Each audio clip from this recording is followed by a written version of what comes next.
Life will be beautiful. ছবিতে গান ছাড়ার ঘোষণা দিয়ে চমকে দিয়েছেন ভক্তদের।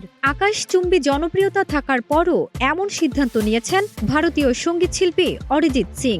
সারা দেশে অরিজিতের এমন সিদ্ধান্তে হইচই পড়ে গেছে। প্রিয় শিল্পীর গান তাহলে আর শোনা যাবে না বলিউডের কোনো সিনেমায়। এতেই হতাশ অরিজিতের ফ্যান ফলোয়াররা। অরিজিতের এই সিদ্ধান্তের পরপরই ব্যাপকভাবে শোনা যাচ্ছে একটি খবর, এই শিল্পী নাকি গান ছেড়ে রাজনীতিতে যোগ দিচ্ছেন। সামাজিক মাধ্যমে এ নিয়ে জোর আলোচনা হচ্ছে, তবে এ নিয়ে অরিজিতের পক্ষ থেকে কোনো তথ্য পাওয়া যায়নি।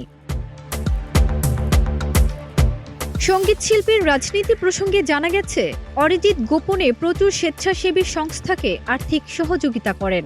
নিজের জেলাকে অনেক ভালোবাসেন, জেলার ভালো মন্দের খবর রাখেন, আর এইসবেই রাজনীতির গুঞ্জন ছড়িয়েছে। কথায় আছে, যা রটে তার কিছু হলেও ঘটে। অরিজিৎ বিভিন্ন সময়ে রাজ্যের নানা ডামাডোল নিয়ে সোশ্যাল মিডিয়ায় সরব থাকেন।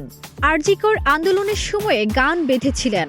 একইভাবে এক্স হ্যান্ডেলে বিভিন্ন রাজনৈতিক মতামত দিতেও দেখা গেছে তাকে।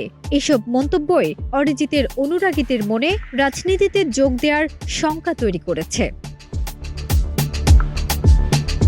ফারজানা নিকিতা, নাগরিক প্রতিদিন।